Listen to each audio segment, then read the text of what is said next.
Hey everyone, it's Lindsay Rhodes, and I've got a new podcast, the NFL Road Show. Fun and kind of nerdy conversation about the NFL every Monday, Wednesday, and Friday. I've got some amazing guests that are joining me. I'll be breaking the huddle with the top stories, previewing games. We'll get you set for the weekend fantasy with our Fantasy Friday episodes, and we'll answer some of your questions as well. So subscribe to the NFL Road Show on Apple Podcasts, Spotify, or wherever you get your podcasts.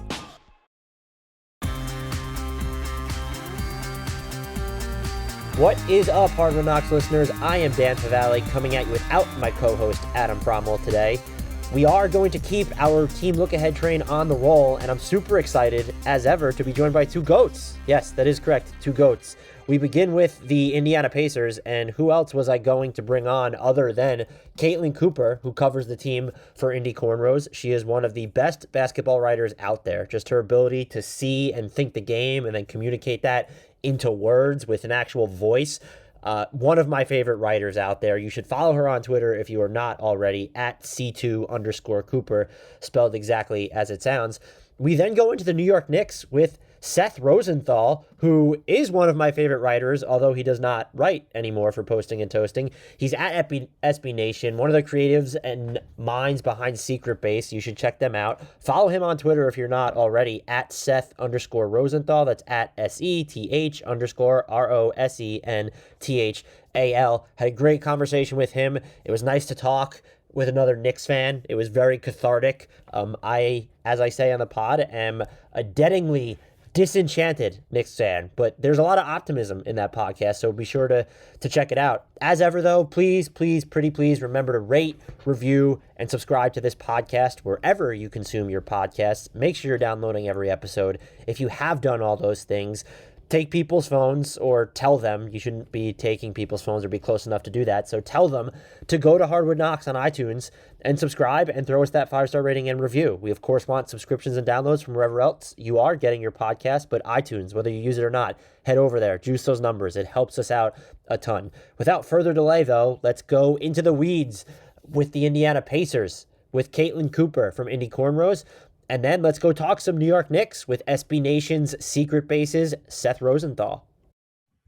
Seth, thank you so much for agreeing to come on the Hardwood Knocks podcast. How are you doing today? Thank you for having me. I am doing very well. I'm looking forward to the return of NBA basketball. Are you looking forward to the return of Knicks basketball specifically?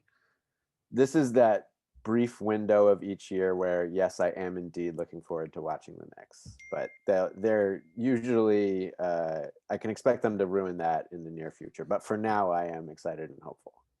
You know what made me kind of hopeful is this offseason felt good because they didn't do anything big. And I know it wasn't being viewed against the backdrop of a KD, Kyrie type miss.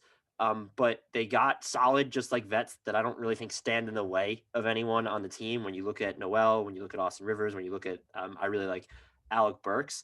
And so I'm just wondering what your impressions were of their offseason in free agency, or is there any concerns because apparently they were so heavily involved in Gordon Hayward and the fact that they might've been willing to pay him 9 figures over 4 years, just not as, much into the 9 figures as Charlotte apparently. Yeah, that's always an interesting internal calculus, is how happy I am with what happened versus how happy I am with what plan A was, with what the Knicks maybe wanted to happen. And we never get a clear answer on that. But yeah, I think I agree with you. This offseason felt a little bit like an alternate universe of last offseason, where the Knicks would have gone and made a Julius Randle type signing this offseason had it presented itself, but that just didn't shake out. But with that said, I think the bar is low for the Knicks, but they cleared it, sort of like you were getting at. I think that the signings that they did make were, like you said, guys who aren't super redundant with the people already on the team. From what I can tell, they are not players who are at points in their careers or sort of as products of their personalities, people who are going to grumble about playing time or, clash with the youngsters in a cultural way. Mm-hmm. And they're decent, likable players. I operate not as a sort of armchair GM at this point, but more as just I want to enjoy watching the Knicks. And I understand that enjoying watching the Knicks is probably not going to come from winning in the near future, but being able to watch players who are entertaining and interesting to watch is, again, it's a low bar for the Knicks, but I think they've set themselves up decently well to clear that bar with the free agent signings they made. They signed decent role players who may or may not be guys they want to keep long term, may or may not be guys they're able to trade for, more future flexibility or whatever. And in the meantime, are going to play perfectly adequate basketball and act hopefully as scaffolds for the younger, perhaps longer term investment type individuals on the team without hampering them or getting in their way. Yeah, I mean, look, they have to start somewhere too, and so like if it's a low bar, but they've yet to really meet it, and the fact that they might be doing that now, even just like I know they ended up moving out of it because Vernon Carey Jr. was taken by Charlotte, whom they really wanted, but I don't even remember what the exact number of picks were, but they flipped 2 picks on draft night, like literally into higher picks, which is just something that the old Knicks never would have done, it seemed, and so it feels like this front office is at least more. I feel like I don't know if I would say they deserve the benefit of the doubt, but I'm personally as a deadened, disenchanted Knicks fan, I'm a little bit more optimistic about what they're doing. I have so many questions about like the young players, so this is like a throw-in question about the free agents. But is there any one that you view as like the best addition that you're particularly looking forward to seeing play, or you think just has the biggest impact in general? None of the guys they signed are guys I've ever been a huge fan of. I've always liked Alec Burks actually, but he just seems like he has a pretty solid role and sort of identity at this point. I could be wrong about that. Nerlens Noel is going to be interesting as someone who is at an interesting juncture in their career where he hasn't really fulfilled the promise he had coming out of the draft. He's had some issues blending in with teams before and has almost quietly become, I think, underrated within the NBA circles. And he's interesting in that he walks a lot of the same paths and accomplishes a lot of the same tasks that Mitchell Robinson does. And so that could play out as a positional clash. That could play out as an older, it'd be weird. It's weird to call Nerlens Noel a veteran, but it could play out as an older player, tutoring a younger, I would say more talented and promising player. It could play out in a way where like they make an awesome platoon where you can run the same plays for either of them and, they can plug the same holes on defense. I'm just very interested to see how that plays out because unlike say Omari Spellman, if he gets minutes, Nerlens Noel, I think, it serves as a facsimile, a second unit, or maybe his first unit, another version of Mitchell Robinson in a way that allows the Knicks to maintain some consistent game plan through maybe all 48 minutes of the game in a way that the Knicks roster with Taj Gibson sharing minutes and Bobby Portis sharing minutes with Robinson, or I guess trading minutes with him, did not. So he's compelling. I think he's interesting. Yeah, I mean, he had a case for like the most, being the best reserve center last year in OKC. Just like when you look at what he was doing on the floor, and I think you kind of touched upon it too. Like between the two of them as well, like they both really can foul a lot. So they have 12 fouls. There's a chance that on any given night they might use 9 or 10 between them, and that allows like you said, a facsimile of a Mitchell Robinson to be on the court for most of the 48 minutes as opposed to just like 20 or 25. So that was a signing that I felt went under the radar. And you pointed out Alec Burks, and he was probably my favorite one.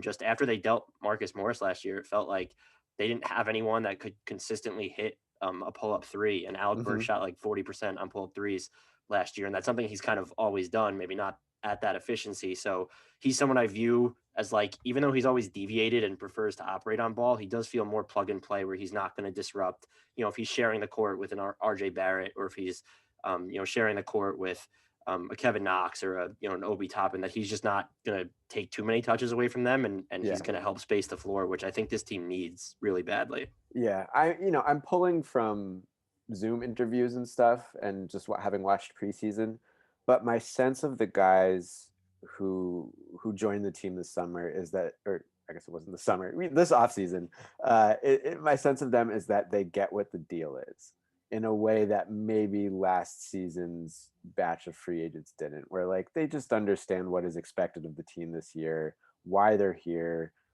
what this might mean for their future. And I don't think anyone has drawn false conclusions about their future with the Knicks, their potential to get minutes and be a star. Things I think are better set frankly for Tom Thibodeau to have an easier time constructing a rotation and sort of honoring the build of his roster without offending people in a way that, he was dealt a better hand than David Fizdale was dealt at the beginning of last season, for sure. How do you feel about the Tibbs hire? Just because he's not the coach that you typically would install to develop youngsters. And so are you more open-minded about what he could do based on how the roster is built? Or do you expect like we're going to see, like lineups where there's like maybe, two actual players who factor into the long-term future only on the court at once? I give Tom Thibodeau the benefit of the doubt, especially after so much time off, about some of the more negative aspects of his reputation, like, picking some short point guard and playing them for some short scoring point guard and playing them for 52 minutes a night. And, like you were getting at, playing a 6-guy, all 30-year-old rotation, that kind of just isn't an option with the Knicks. Mm-hmm. And the Knicks have one of those rare setups. And I think this was mostly the case last season, where if you want to win a game, you actually need to play the young guys. They are some of the better players on the team. So I would say very generally, you can already tell just from bits and pieces of preseason that the team is it looks more organized, at least for 10-minute stretches, than it did at any point in preseason or regular season, or even at the very end of the year last season. You can tell what they're trying to accomplish. Mm-hmm. And it is like so many other aspects of watching the Knicks, there's a low bar for that. But I can tell, you can see Tom Thibodeau even in the preseason approach to basketball, and you can tell that they are not only going to defend hard, but that they have been, for whatever short preparation time they've had, they have been steeped in some principles that are gonna get people defending a little more on a string, and they're gonna keep people moving a little bit more on offense. And so I'm excited to see. I like Thibodeau as a coach. I'm excited to see how much the Knicks can, without certainly winning many games, can establish an identity. I think the teams that have gone from bad to good over the last few seasons, teams like the Nets, teams like the Sixers, have in common that even when they were bad, even when they were losing games and returning to the lottery, you could tell what the culture and the style of basketball was. Mm-hmm. And the Knicks of the last few seasons have just been a total buffet of basketball, where each guy's doing his own thing. The game plan and the rotation and the style of lineups changes constantly, and it feels like a coach lacks confidence and is flailing to try to find something that works.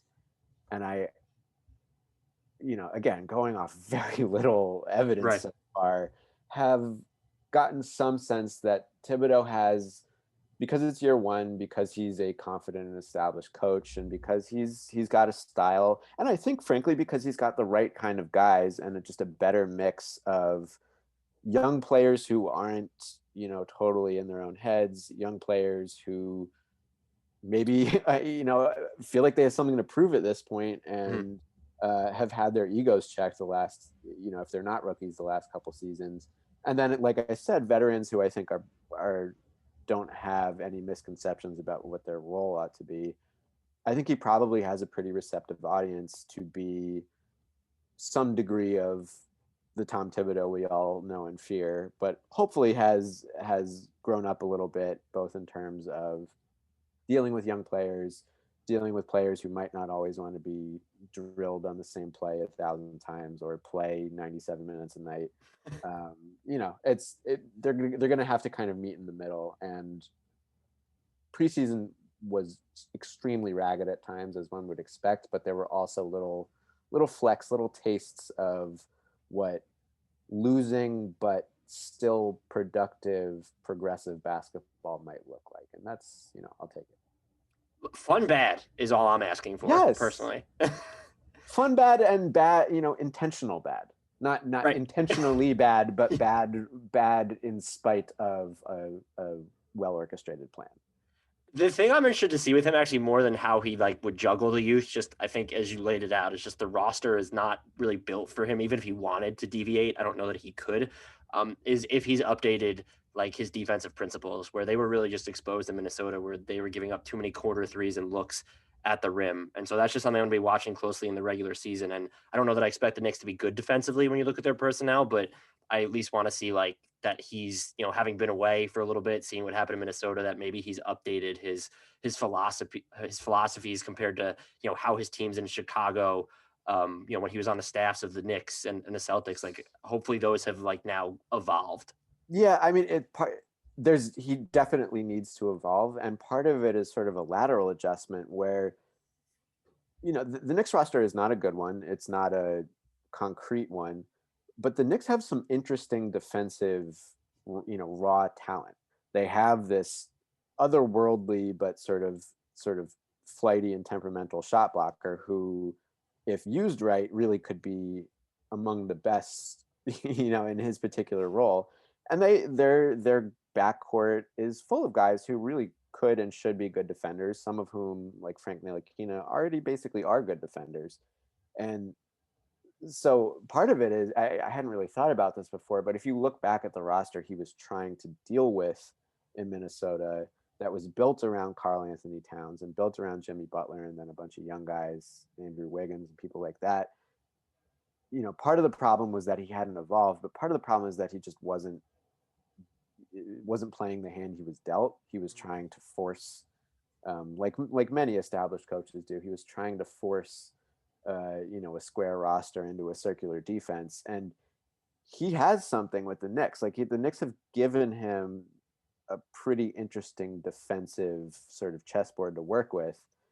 And it's not going to translate directly into old Chicago Bulls style, ice defense, but he should be able to get at least stretches of solid defense out of the roster he has. And it's going to take a different kind of plan, but not throwing up his hands. So I'm just fascinated to see how adaptive he is and sort of how much he follows his typical blueprint. Obviously, again, it's the preseason, which it's always short. But what are your early impressions of Obi Toppin? And I'm not sure how deep you get into the draft. I say I get shin deep into the draft, and I crash, it's a crash course for me leading into it because I don't really watch college. I really wanted them to take Tyrese Halliburton. I'm not gonna lie. I'm trying to approach Obi Toppin with an open mind, and looking at some of his clips, seems like he could be really dynamic. And that pass he threw to Kevin Knox in the corner, I'll commit that to memory forever. Yeah. But I'm just curious as to what you thought of him, and were you happy with the decision, or were you just kind of again, I don't know how into the draft you were at that point. I got pretty into the draft. If you get shin deep, I've got draft running up my nose and into my lungs. I was not the Knicks, just the way the lottery and the draft shook out. The Knicks weren't going to make a decision that totally drove me up the wall. There just wasn't really that kind of person available that I absolutely was certain was going to be bad.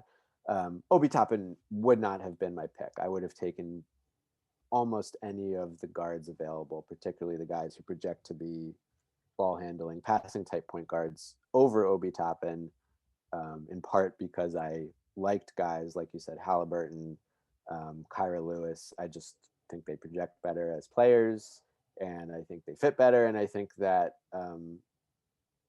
given the roster and just given the NBA and given a little bit of bias from having had to sit through the Knicks for the last few years, I think very much just take the point guard if there's a point guard. Yeah, I mean that's fair though.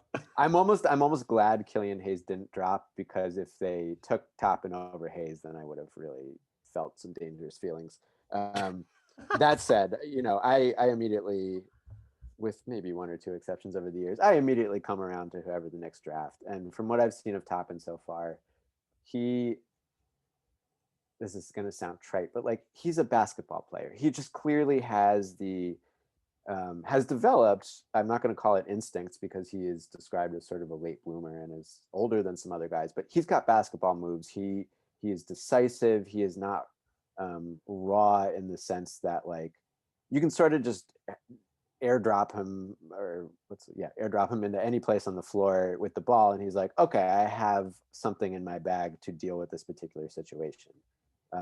He's creative. He has some polished moves.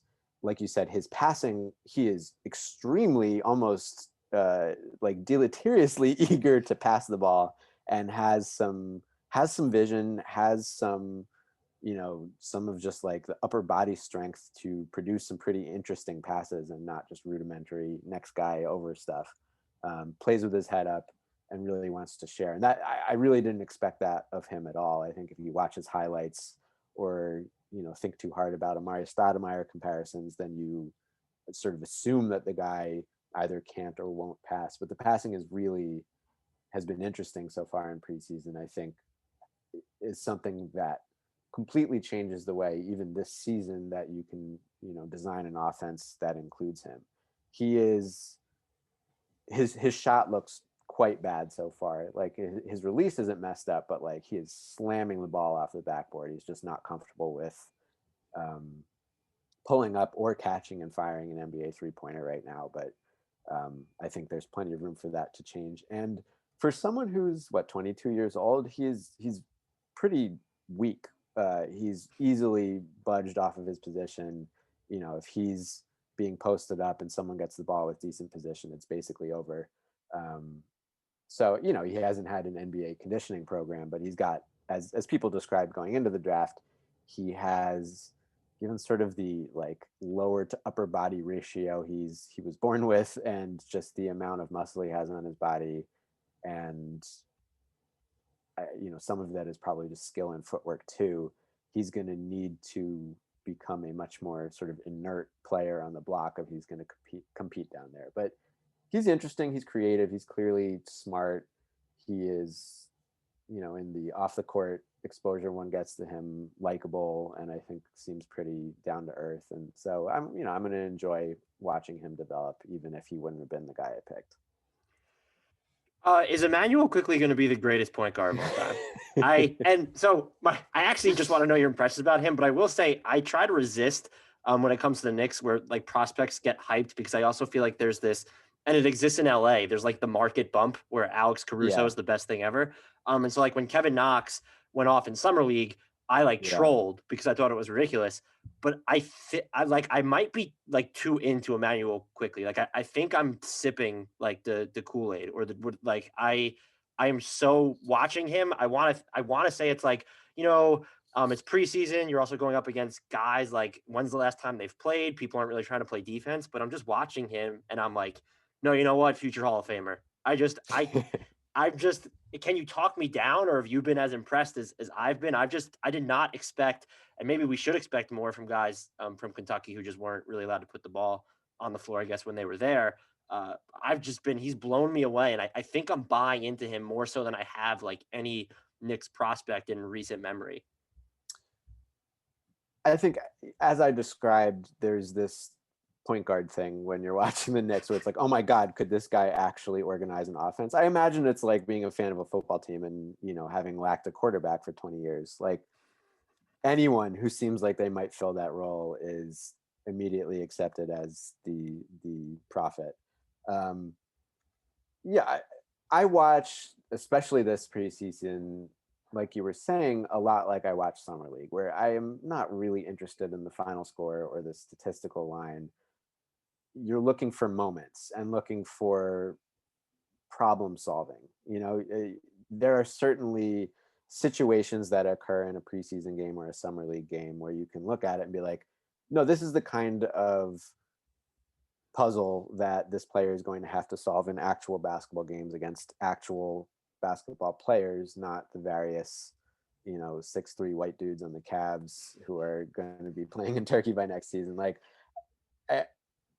I think there was stuff to pull from that. So I'm not sure that Immanuel Quickley is the point guard of the future or whatever. That said, I can completely understand why people are excited. I'm excited. I can understand why various newspapers with really not much else to cover right now are going in on the Quickley phenomenon after 2 games of basketball, not even after 6 quarters of basketball against the Cavs. It's funny, and I think you're right that there's a market bump there, but it is what it is. But by the measure of just looking for moments, looking for specific circumstances that resembled NBA basketball, you can see, okay, yeah, like he doesn't not have a very tight handle.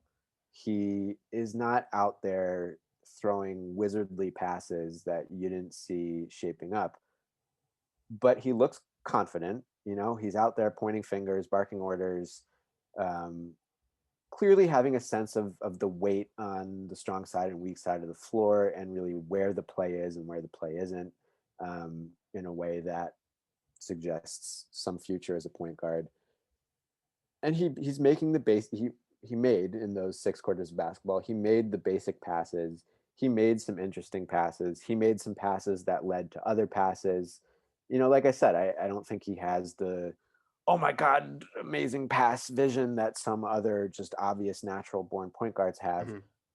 But he can sniff out a mismatch. He can see over the defense. He can understand that like the play isn't this pass, but it's going to be 2 passes from now. And he seems like he has the right balance of trust and sort of authority on the floor. But more than anything else, he knows he's got a few skills to get the ball in the basket, which is a really undervalued thing in Knicks prospects over the last couple seasons. Mm-hmm. Knicks have some dudes who it's like, yeah, if he puts X and Y together, this and that. But just guys who really still to this point don't have a shot that they can make at a 1.2 points per shot to put it crudely at that sort of clip where like, yeah, he's going to hit 60% of this shot at the rim, or he's going to hit 40% of this particular 3-pointer, whatever it might be. You can kind of see like, oh, this kid might be good enough shooting threes. I'm not sure yet whether that's off the catch or in the corner or pull-ups. He might be good enough at shooting threes that like you want him shooting that shot. He might be good enough with that runner in the lane, which is a really interesting shot and something that people smarter and more attentive than me have known he's had since going back to Kentucky. That's a shot that really opens things up for him if he's going to hit it reliably, and there's no reason to think that he won't. He flashed and spoke about a little bit of a gift for, I think because of that in-between sort of surprising floater game, he's got a little bit of a gift for drawing fouls, and he's a basically perfect free throw shooter. So like there is a roadmap for him being a useful offensive player. But like right now, like, no, he's not a good enough defender. He's not, I think as soon as he gets scouted, people are going to figure out how to make him swallow his dribble. People are going to, figure out how to overwhelm him when he's handling the ball. And he doesn't come in with some of the sort of preternatural point guard instincts that even someone like Jeremy Lin started to show at the outset. But like, right. Yeah, given the alternatives, given the shape and scope and sort of plan for this season, it's very, very exciting to see someone show just some of those rudiments, some of the necessary tools to maybe be a useful point guard. And if nothing else, it's going to make this season more interesting in a way that I definitely did not expect. I should say, like, Immanuel Quickley is another guy who, I had not paid as much attention to before the draft, but I was not happy with that pick. And I'm obviously feeling a lot better about it now than I was a few weeks ago. So, credit where it's due. If he does turn out to be as exciting and interesting a player as he's looked so far, I think it's reasonable to guess at this point that like that's an NBA player, and to get someone like that at that point in the draft, has to be considered a win. I guess I'll accept NBA player as opposed to future Hall of Famer. That's a totally big deal. Yeah, It's a big deal with a pick in the 20s to get an NBA player. That's not something they've really the Knicks draft track record is like kind of better. Like when they've drafted lower, it feels like where they've missed on like kind of those mid-end lottery selections. They haven't turned out so well, and they've like they found Tim Hardaway Jr. Sort of kind of late, so like they've had like a little bit better of a draft track record, but they never keep these guys long enough to like figure out whether it's actually worthwhile. Right. What are you hoping to see from Barrett this year? I was watching like clips of him from the preseason. He's taking like just smarter shots. Where he shot it was like almost 67% on twos, and I would say like the overwhelming majority came inside the paint. Like they were still like a lot of them were in between shots, but like they weren't these like longer mid ranges. It seems like he just doesn't. He looks more comfortable working in the half court. What have been your impressions of him this season, and what are you kind of hoping that he's able to do this year in his sophomore campaign? Yeah, it's sort of as I was just describing, he really needs to find his shots, his places where a defense doesn't feel comfortable letting him shoot, where it is clearly a failure by the defense if he gets a good look from X place. And I think given the way just his jump shot form still looks, I think that is going to be getting looks at the rim and getting to the line. And, he just, like I said, it's the 1.2, it's the 60% thing. You just need to be able to hit certain percentages from certain places. And I think that in preseason, he demonstrated a little bit more, like you said, confidence, a little bit more comfort. He was not getting harried into as many shots that he just clearly didn't want to take or hadn't planned for, or shots that a defense wants him to take.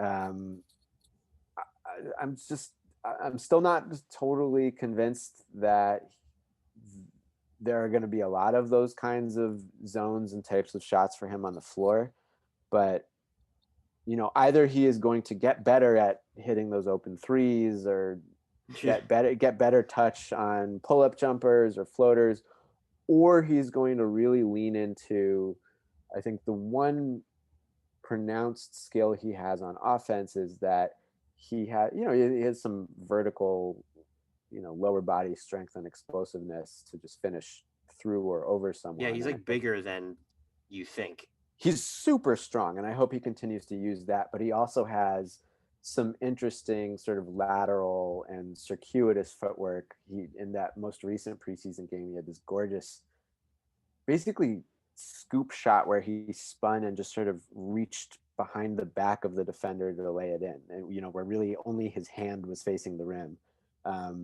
And that sort of creativity combined with just touch off of the fingertips could improve his percentages, where it's like, okay, if you see RJ Barrett entering traffic or barreling toward the rim in transition, you feel confident that like, okay, this should be productive. There's a decent chance that he will either draw a foul or finish this play. And like, you could see the elements of it last season, but it just didn't bear out in actual production and actual percentages. And then I think defensively, it's becoming the sort of guard that Tom Thibodeau loves. I think my favorite thing I saw from him in preseason was just relentlessness on defense and a little bit less, reactivity, a little bit more confidence and trust in his strength and in his footwork and his ability to make decisions and, assert himself on defense and not merely react. And I think that there were moments where he was playing against, less experienced, less qualified players, which is cool for someone at his age. And he overpowered them both with just confidence and strength and footwork. And I think, that's the type of thing that will endear him to Thibodeau. And it's the type of thing that could make the Knicks a little bit more effective than people expect, and could make them the kind of team that doesn't win any games, but actually has pretty good defensive numbers in certain lineups. And I think, has the potential to make him worth the pick that they used on him is for him to sort of flex both intelligence and teamwork, but also just like raw, overpowering, bullying behavior on defense, I think could really set him apart as a player. And he has the necessary, rudiments there. But we didn't really see him put that to work last season, perhaps because he was not asked to focus on that and was, really asked to focus on everything and be everything to everyone. And so defense wasn't necessarily an emphasis. Yeah. His jumper feels like this. It's the obvious one, but it also feels like the swing skill, because if he doesn't have that, like at any level consistently, like the pull up in between game, or if he can't hit wide open threes, like then you need to just surround him with a ton of shooting. And I would like to see more minutes of him playing without Julius Randle. I think would be really good for him. And so I'm curious if they're able to do that during the regular season, or even think to do that. And part of that too, he's going to end up playing with Julius Randle a decent amount. He and Julius Randle are as close as two players with totally different positions can be. They have so much in common in, the ground that they want to cover and the places they want to shoot, and even the types of shots they want to take, and how they get to them. But that's kind of a worst case version of Julius Randle, who you don't want to be acting like he's RJ Barrett. And you don't really want RJ Barrett to be acting like he's Julius Randle. And so I think they're going to end up playing together. I think I agree that I'd love to see both of them surrounded by guys who spread the floor.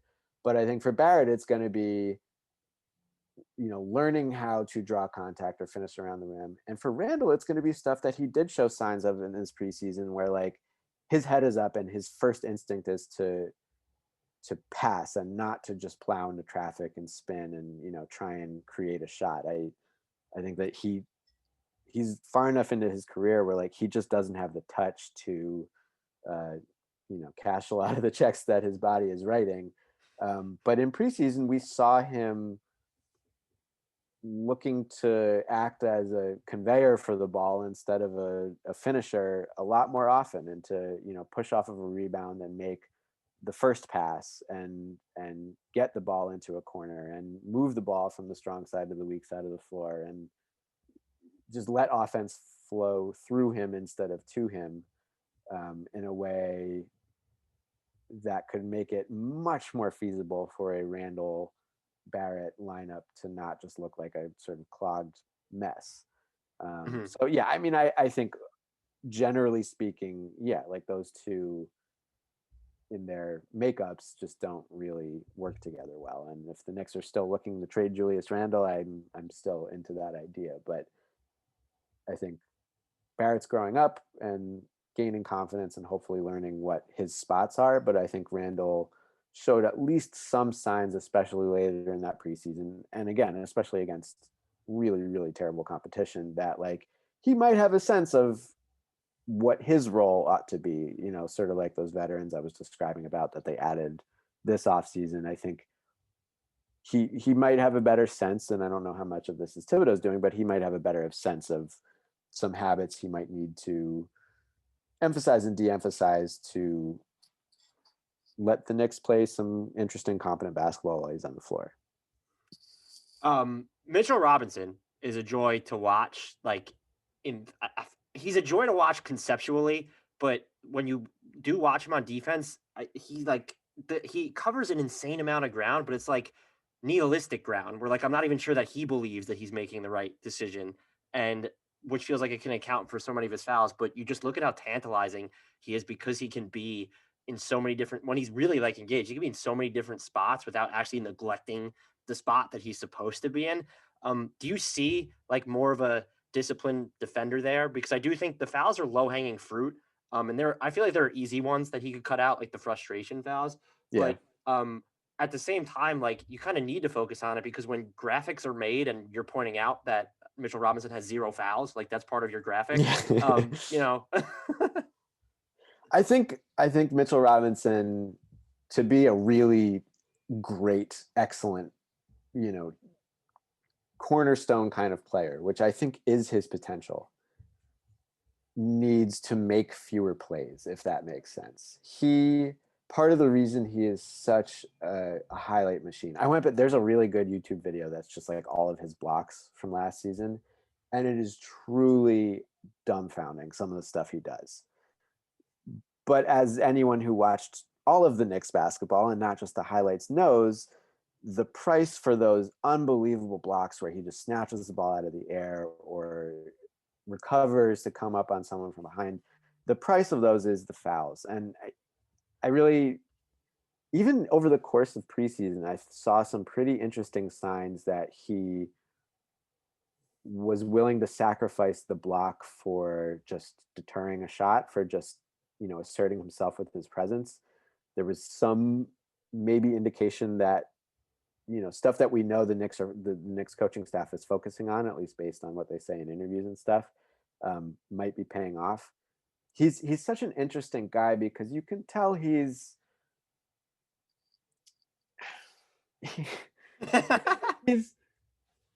I don't know. I don't want to say something negative, but he is just not coming in with that like super, I'm here to learn, I'm here to get better. He's not necessarily someone who says the right things or projects the kind of body language that some of the other young guys on the Knicks do. He, I think, came to basketball a little bit later, took such an interesting route, and has such an interesting personality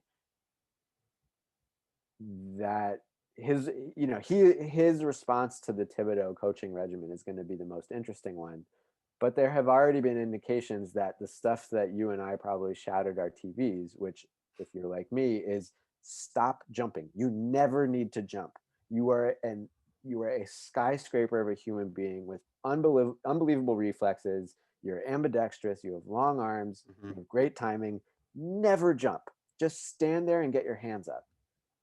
Would completely change his game, and it would reduce the number of blocks he records, but it would also reduce the number of points that the opponent records and limit his fouls.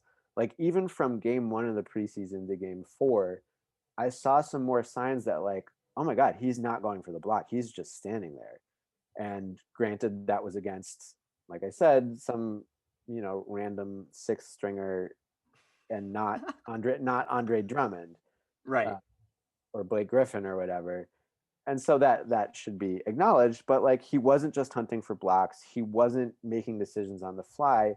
He was trusting his teammates and sort of trusting that his presence was enough for a shot that does get to the rim to still miss. And that the goal is to prevent points. The goal is not to make a play. And I think that goes for offense too. Yeah, by the end of the preseason, there were fewer of those moments, which I know, where he does something, he gets called for a foul, and you're like, I mean, yeah, if you just leap in the air at a pump fake, that's going to end up being a foul. But then he's doing the thing where he's shaking his head furiously, and you're like, no, man, like, I need you as a fan, I need you to understand that, like, that's your fault. You messed up. That was not the ref's fault. That they need to call a timeout and like have him look at the iPad immediately. Like that moment, right. They can't let it slip. But you know what I'm talking about? That head shake he does where he's like, no. It's like, no, yeah, man. Sorry, that's on you. And even by the end of the preseason, there were fewer of those. It wasn't just the fouls. It was that he just wasn't getting baited, and he wasn't having those moments where it's like, you need to take the blame for this one and learn from it. You need to not blame this on the refs. But it's such a tough thing to judge. But yeah, like I was saying, he has so much potential, but it's going to come with unlocking that potential is going to come with a level of discipline and restraint and sort of a willingness to blend in that I think wasn't indicated in his first couple seasons, and also kind of, makes him a less exciting, less highlight prone player. And I think get those like so organically though. Like he can stumble into blocking jump shots. He's just so massive. For sure. I don't worry about him making highlights, but I think he can smell a highlight. He can smell a truly thunderous block, like so many players when it's there. And like you're saying, he, I think, is much more gifted than a lot of the guys who fit that bill. I think Nerlens Noel is an example of that kind of player. But from what I can see, Nerlens Noel is an example of a player who has moderated those tendencies and who has learned to be a really great team defender, someone who can stay on the floor, and someone who, you might not notice being really, really excellent and really helping the team win and helping, lower the opponent's ability to score. And I'm just so fascinated, given his personality, given what we see from him just in body language and what we hear about his practice habits and his relationships and his agent stuff and his history, and then what we know of Tom Thibodeau, just how that blends. I think, he is one of the most important, Mitchell Robinson is one of the most important projects for this new regime, both coaching and managing. And not messing that up, not having to give up and trade him for something, not letting him stagnate as a player would be a really, really good sign and a really good indication that they are not like some prior groups inclined to just throw up their hands and accept someone for who they are, that they can work with talent, work with an interesting personality, and shape that into someone who really can help the team for a really long time. That would be such a good that would speak really well for all the parties involved. Yeah, I mean, I think you can make the case, even with Barrett and Toppin and future Hall of Famer Quickley, that he is like the single most important prospect on this team still. Like maybe he's not. There's more variance there because you have Barrett and Toppin, but I think you could probably still make that case that he maybe has like the highest ceiling of any of the young players that they have. I would make that case. I think he really is. Are you a Frank Ntilikina believer? And on a side note, if you ever need like Frank Ntilikina propaganda, I have like basically an encyclopedia of it. I don't really know what it means to be a believer at this point for a guy. How much do we still care about his draft position and who was taken after him and the things that were said of and about him early on? I'm a believer in the sense that, like, you should want Frank Ntilikina on your basketball team. Thank you. He has concrete skills, and not unlike everyone we've talked about so far, not unlike Barrett, not unlike Mitchell Robinson, a good coach should be able to depend on and lean into the skills that he already has, and B, help the kid become more confident in the skills that he doesn't quite have. It's with any young player who isn't LeBron James or Zion, where it's just like, okay, it's obvious what this guy's role ought to be, and he should just be allowed to go out there and do whatever he wants and make it up as he goes along. Right. These guys need structure, and they need a really healthy balance of, here is what you're good at. We are going to structure our basketball plan in a way that gives you the opportunities to do the stuff you're already good at. In the meantime, I want you to work on X and Y, and you're going to have a smaller helping of opportunities to get reps doing these things. Ntilikina is still that player. I think he is not a known quantity yet. I don't think I'm ready to just accept that this is Frank Ntilikina. But if it's a guy who is sort of a secondary ball handler, who can run a lovely pick and roll and make the right pass, but like who isn't going to be out there crossing people up, throwing dimes across the court, making plays out of thin air. I think, frankly, like, he and Immanuel Quickley have a lot of notes to compare and are sort of interesting in that I could see them working together really well, but they actually have a lot of similar, very team-friendly skills. But yeah, just a good coach should be able to get more out of Frank Ntilikina, but also get useful minutes right now out of Frank Ntilikina. And I hope he's not an afterthought. I hope that the Frank Ntilikina I know can help a basketball team win games, gets to do so on the next Sunday. Because that's maybe not the point guard of the future we were hoping for, maybe not even a starter in the NBA, but like that's the kind of basketball player you want. And it's like part of it is recognizing that, because I feel like they've used him so inconsistently and in so many different ways. Like it's been hard for him to establish structure. But I will say, like, I know on-off splits can be wonky. When you're this young, your team is not noticeably better defensively with you on the court in all three of your seasons on accident. That just doesn't happen. Yeah. And so, like, my advice that no one is asking for would be worry less about comparing yourself to another player or defining a position or whatever. Worry more about what skills does he have to apply? What lineups make sense to get the most out of those skills? And then what things can he realistically improve? And just a much, to sound like a sort of touchy-feely like teacher, but like holistically, what do you want this guy to accomplish on the floor? That shouldn't be that difficult a question to answer. Like, and like Barrett, it's like you need to have shots that defenses don't want you to shoot. You need to have shots that are a good bet, are a good acceptable winning way for a specific set, a specific play to end. But I don't think Ntilikina is that far away from having that. And then on top of that, like, also you should probably find a way to draw more fouls. Also, you need to work on your finishing around the rim. You need to dial those percentages up a little bit from outside, and that's both a matter of choosing the right shots and simply getting better at executing, which is like the plan for so many guys on the Knicks. It's like you need to improve, you also need to define yourself. Yeah, and I think you're right. Like something needs to give on offense just because he doesn't have a specialty right now, aside from like sometimes whatever he's doing looks good and then it ends terribly. Um, and he did shoot 37% on like catch and shoot trays to end last year. It was after February 1st. It was only a 24 shot sample size, and those are super wide open. But that's if you can do that, that's big into itself. And I think he's 2 of 3 in the preseason on those same looks. So I'm not going to infer anything from a sub 30 shot sample size, but like if he can do that, like that just adds value on offense. Although I will say, hopefully, because it's Tibbs, and obviously, hopefully, Ntilikina's Achilles injury really was just like a preventative rest thing.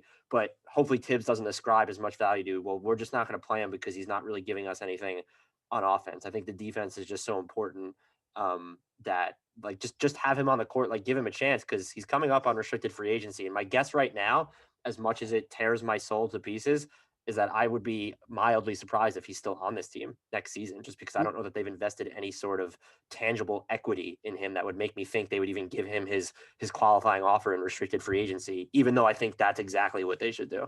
Yes, and even while applauding the fact that this roster isn't just like jam-packed with mercenary free agents the way it was last season, it is a little bit crowded. And the way, because Quickley is someone who is now going to demand minutes, and because there's a bunch of guards.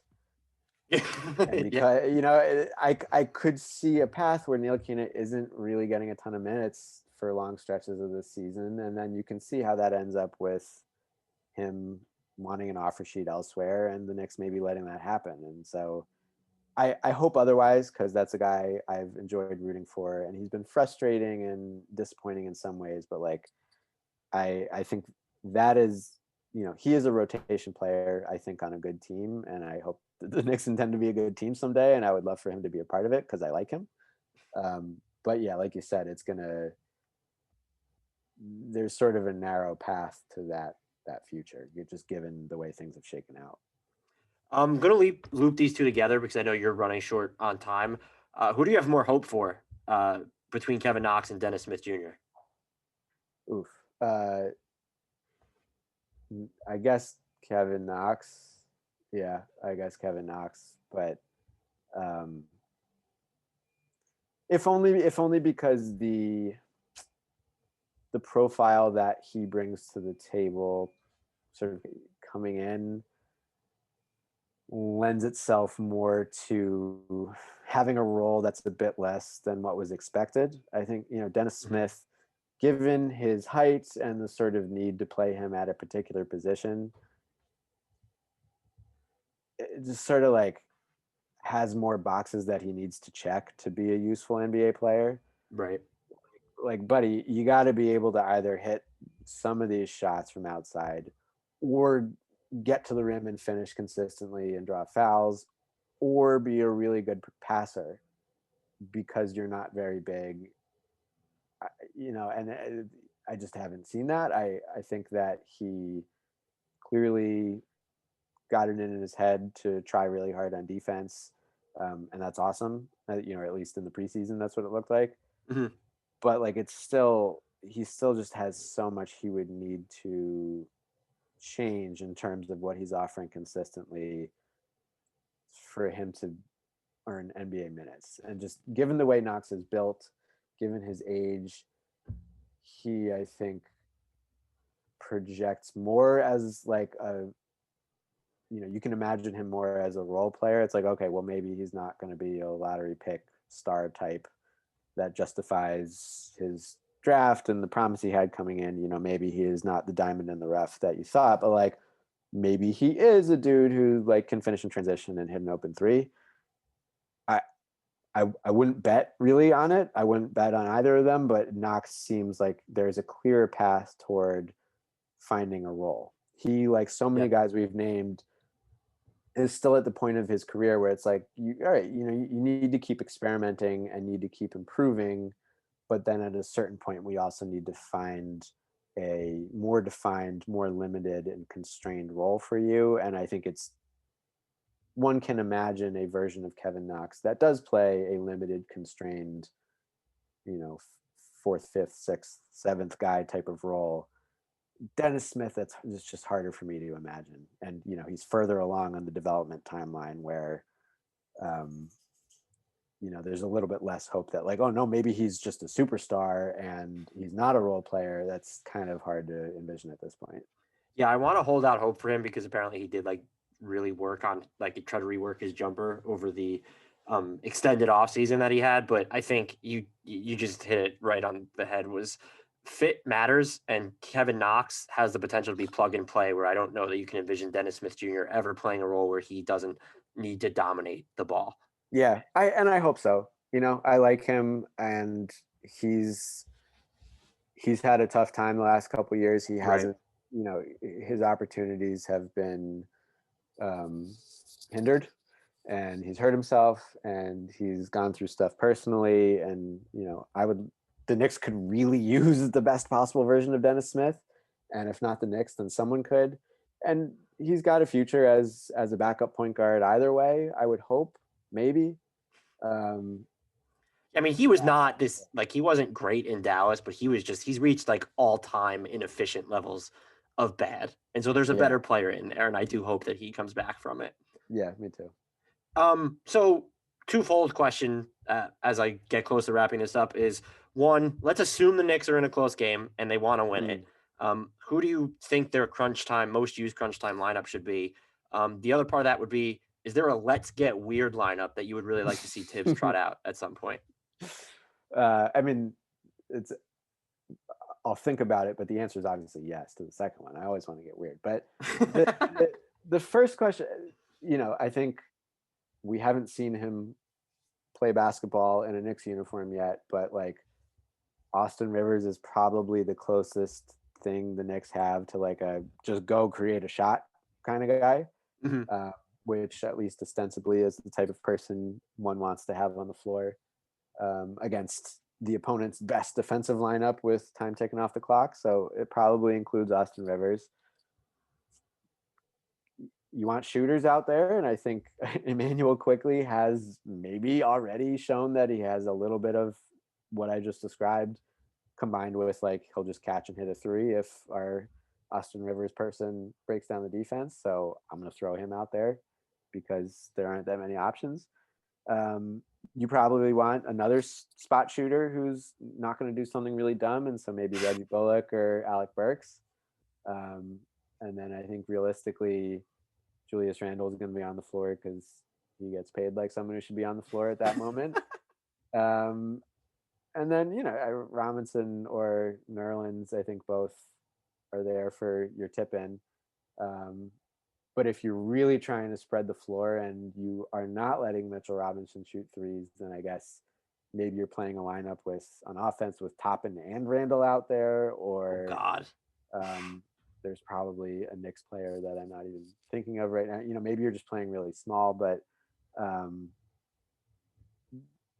the options are limited if you really need a bucket. But Oh, I forgot to mention RJ Barrett. Okay, RJ Barrett's on the floor too. I think the short answer to the question is that the Knicks are not going to win a lot of games They're in going to be crunch putting time. the exact opposite of the best lineup out there. I don't know what they're going to be doing, but I hope they find themselves in those situations because those are fun and productive for developing young players. But I don't know that a lot of those situations are going to go their way. But you want a ball handler and some shooters. Do you have a let's get weird lineup you'd like to see? I think the weird lineup is probably just like the big and long lineup. So it's your guards are like Ntilikina and Quickley. Actually, you know what? I want Jared Harper on the floor. I'm the Jared Harper guy. I've decided. Okay. I've chosen to make my whole personality believing that Jared Harper is an NBA player. So actually, scratch my answer to the prior question too. Jared Harper is your ball handler. He he is cutting people up, burying pull-up threes, getting to the rim, and then after that, it's who cares? It's no. I would love to see Ntilikina and Quickley share minutes. I think that's a really interesting defensive backcourt. Not because Quickley is good or making good decisions or like applying effort in a way that's productive on defense, but like he's got pretty good instincts and he's got long arms and all those sorts of things you like. And Ntilikina is sort of a more refined version of that, and so it'd be fun to watch them and maybe Barrett as well, swarming ball handlers. And then Mitchell Robinson in the middle of that is fun. So I think I just designed a lineup that has a 5'8" point guard and then 3 more guards and then Mitchell Robinson. But you said it should be weird, so there you go. Yeah, you're making me wonder if you have some sort of endorsement deal with Auburn or something on that. Yeah, level. wait, who's the other guy? Bryce Brown? We're putting him out there too. I think they just cut him, but yeah, I'm actually just a huge Auburn fan. Mine would be, and I normally skew towards shooting, and this lineup would probably be iffy, but I think it has a chance to be like very mismatchy and semi-good defensively.